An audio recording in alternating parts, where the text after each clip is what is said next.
The current and former agency officials told Politico the move is part of a campaign to undermine the EPA's independent research into the risks associated with toxic chemicals.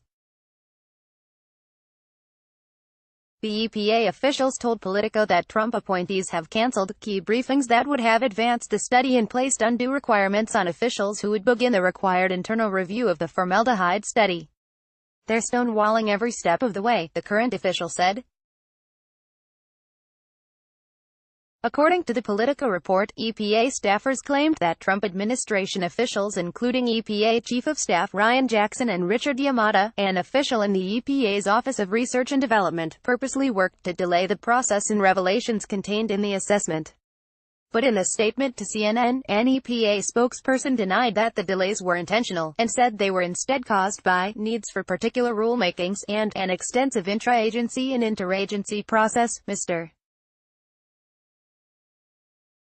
Yamada and Mr.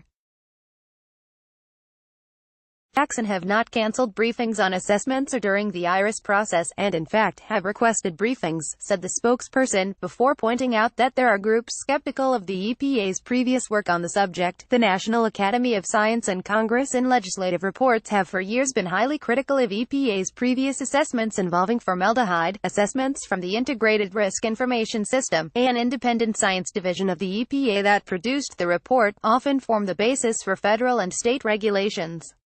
In 2016, the Toxic Substances Control Act created mandatory requirement for EPA to evaluate existing chemicals with clear and enforceable deadlines, and mandated risk-based chemical assessment. An EPA official who spoke to CNN describes the formaldehyde study as being at stage 1 of a 7-stage process, and said the report is simply not ready for public consumption. According to the official, analysts are going over thousands of pages of documents in an effort to get the science right. The administration's handling of the formaldehyde study has come under scrutiny in the past, prompting an inquiry by Democratic senators into its whereabouts. In January, Pruitt testified before a Senate panel that the study was nearly complete. In May, Sen's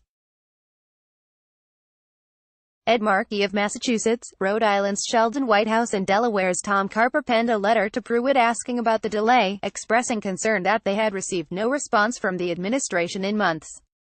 Markey claims in the letter that his office contacts the EPA every 2-3 weeks about the release of the study. The EPA official could not explain to CNN why Pruitt told senators in January the report was near completion, if it is still only in its first stage, because formaldehyde can be found in such everyday items as furniture and personal care products. Health risks are substantial, Markey said in a statement to CNN regarding the new revelations of the delay. Delaying the EPA's latest assessment of the health risks of formaldehyde only further endangers the public's health. The EPA should move past politics and focus on its job of protecting Americans' health. CNN's Ryan Nobles contributed to this report.